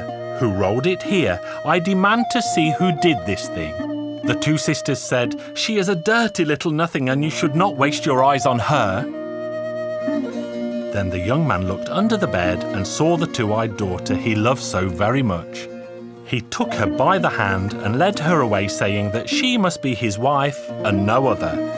Off they went and the two sisters stayed at home.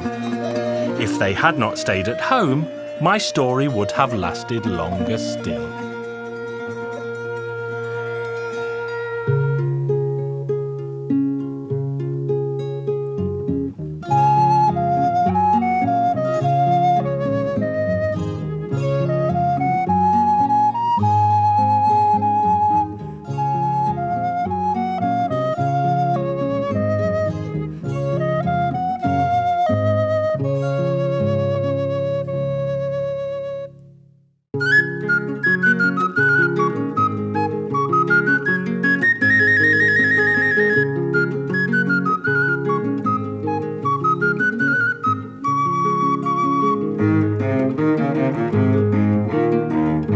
Hungarian Folk Tales. The Horse Egg.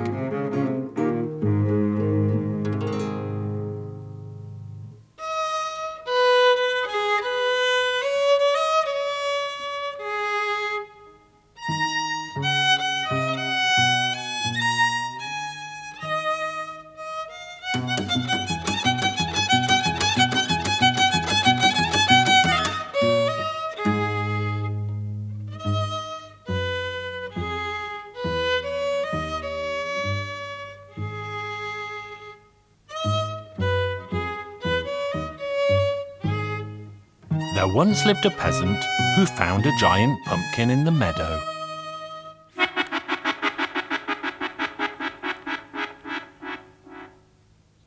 What on earth could this be, he thought. So he bent down, lifted the giant pumpkin up, felt it and smelt it, but he still had no clue what it was. So he took the pumpkin to the village council.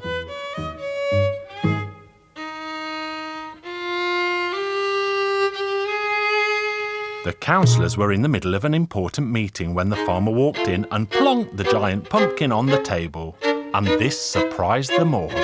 I have lived a very long life, but I have never seen anything like that before. I have experienced a lot in my life, but I have never come across anything like that before.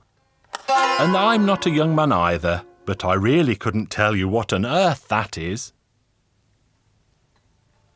Then the village mayor added wisely, "Gentlemen, this peculiar object, judging by its shape, cannot be anything else but an egg."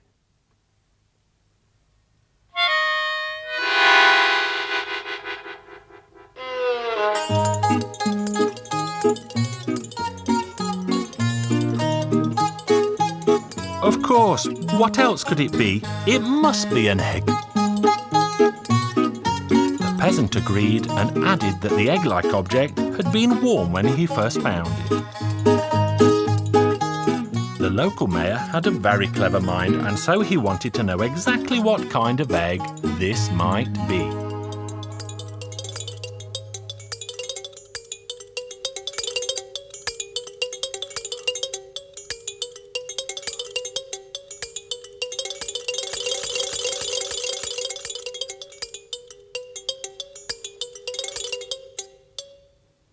The old village leaders thought it could possibly be a terrible green dragon's egg.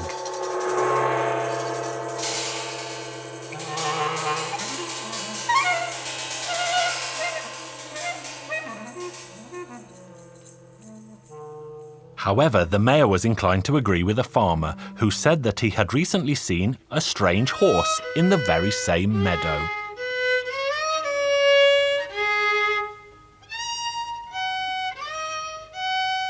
The village leaders liked the sound of this and said, "It must be so. Nothing other than a horse could have laid such a giant egg." "Good. So tell me, my friends, what should we do next?" "Why, you must catch it, of course." "Yes, but what animal could do it?"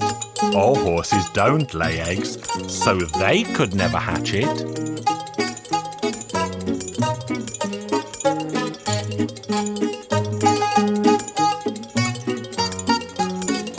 Everyone thought hard what to do.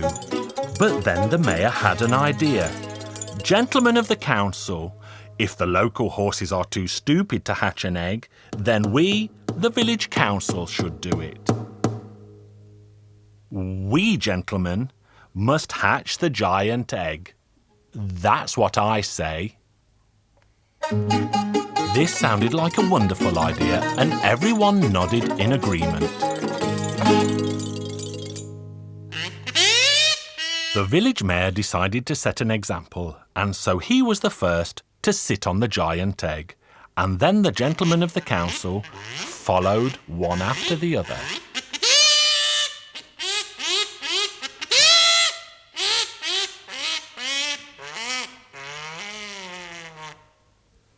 And they would all be still sitting on it today if the people in the next village had not spread the rumour that it had gone bad under their bottoms.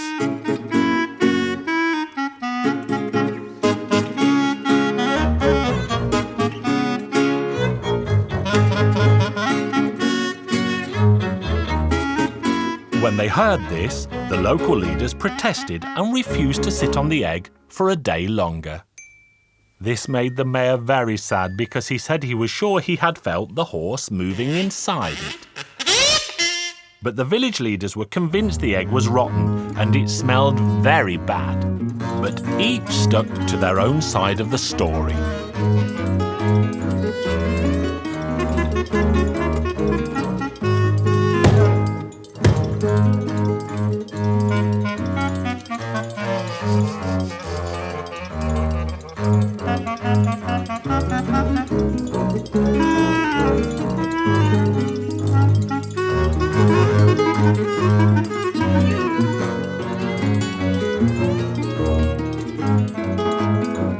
In the end, the council voted and decided to take the egg to the top of a hill and roll it down onto the people of the village below who had teased them so. The men, women and children of the village all walked up to the top of a nearby hill and prepared to punish their neighbours with the stinking egg. Everyone pinched their noses and the mare began to roll the egg. And the giant egg rolled down and rolled down the hill until it rolled into the bushes at the bottom. This is where it broke in two just as a rabbit ran out of the bushes.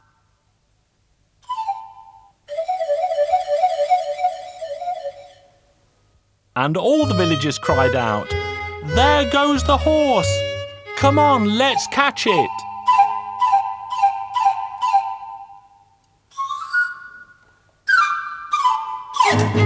And they all gave chase to the rabbit.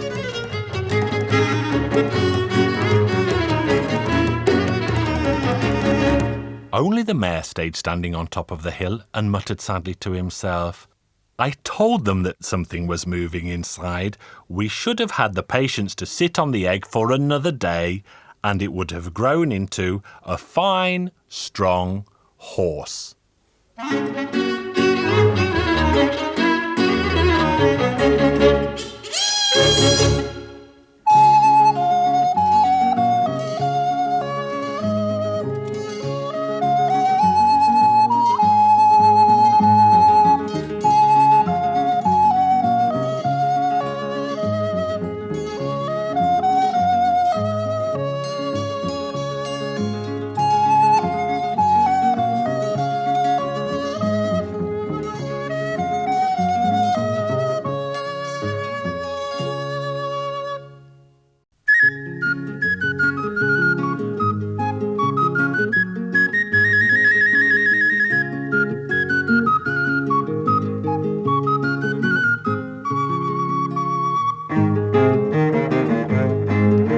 Hungarian Folk Tales. The Little Puli Dog.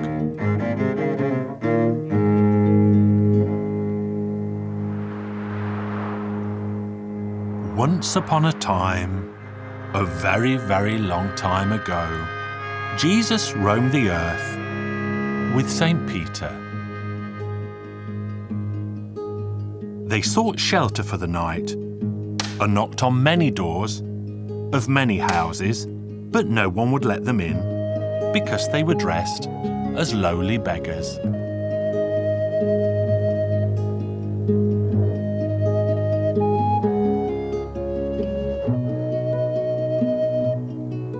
One day they came to the mansion house of a rich landowner. "Let us see if these good people will accommodate us for the night." So the two lowly beggars entered the house, where they were made warmly welcome.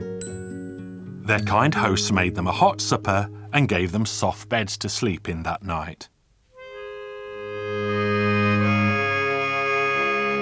The next morning they thanked their kind hosts and left to go on their way. And as they left, Jesus said, "Peter, this man is rich and has everything in the world he needs, and yet there is still one vital thing that he lacks. We shall give him the gift of a beautiful baby boy, and we will provide that boy with whatever he needs whenever he asks for it." So the rich man called his servant John, and John overheard what the two beggars had said. Soon the woman of the house became heavy with child.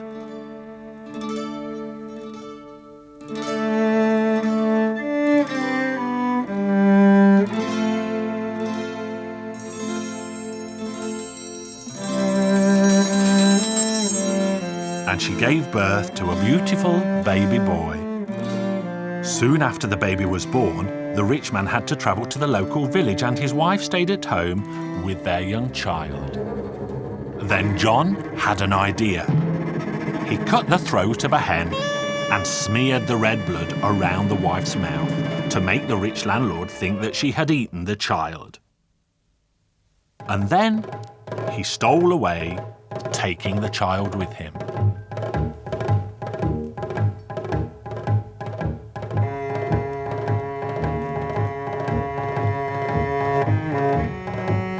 They rode and rode until they came to the town where the king lived.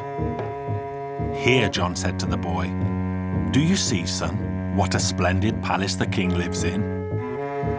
I do, Father. Now ask for a much better one at the other end of the town. And so the boy asked for a palace, and it really was much more spectacular than the one the king owned. The locals soon began to gossip about the magnificent palace that had sprouted out of the ground overnight. Even the king became curious to see for himself, and so he went to the brand new palace and declared that it really was much grander than his own and had everything a man could wish for in a home. The king soon came to like John, and so he let him marry his beautiful daughter. But after the wedding was over, the princess began to question John. Tell me, John, where did you get this beautiful boy from if you say that you have never been married before? And how come you own such a glorious home? Don't nag me, wife. I shall tell you everything one day.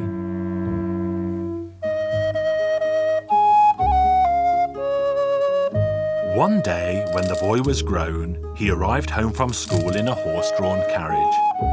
His wife told John that she would not live with him for a day longer if he did not tell her from where he got the boy and the palace. And so John began to explain. As the two of them were talking, John said to his wife, "We forgot to tell the coachman to take the boy home." And as they opened the door, they saw that the boy had been standing outside and heard every word they had said. They called him to eat, but instead the boy went down to the stables and told the coachman to saddle him a horse as he planned to leave. When the horse was saddled, he told his father, "Now, John, you should turn into a black pulley dog and follow me." Then the boy, who had no name, left for home. By evening, he arrived at a mayor's house, where he asked for shelter for the night. The mayor and his wife made the boy supper, but when they offered food to his pulley dog, he told them not to. Instead, he gave the little dog coal to eat. In fact, the coal was still aflame from the fire. The mayor said, "I have never seen anything like it in my life that a prince should feed a fine dog with burning coal." "Mayor, have you ever heard of a person being buried alive?" "Yes, I have." "And did it happen far from this place?" "It's a long ride by horse from here." In the morning, the prince awoke and again fed the pulley dog with burning coal. And he rode until he eventually arrived at a second village. Here again he sought shelter with the local mayor. They fed him a fine meal, and again he asked for burning coal to feed his pulley dog.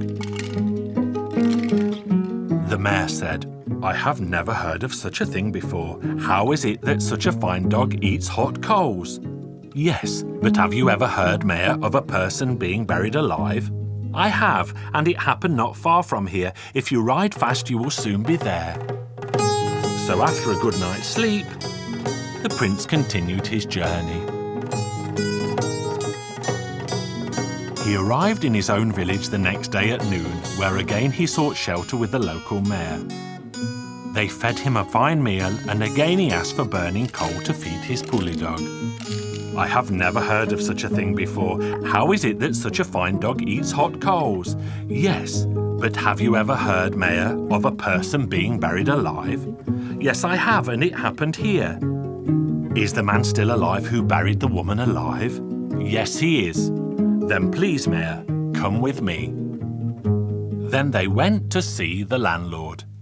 But he had become so poor during the last 16 years that all he had was a pile of burning coal in the middle of his house and nothing more.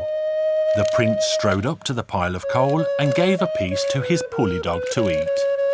"I have never heard of such a thing before. How is it that such a fine dog eats hot coals?" "Yes, but have you ever heard of a person being buried alive?" "Yes, it happened to be my wife." "Could you show me where she was buried?" "I was not in the cemetery, so I don't know where they buried her." "That is such a shame." Is there a man or woman alive who attended that funeral? Yes, there is.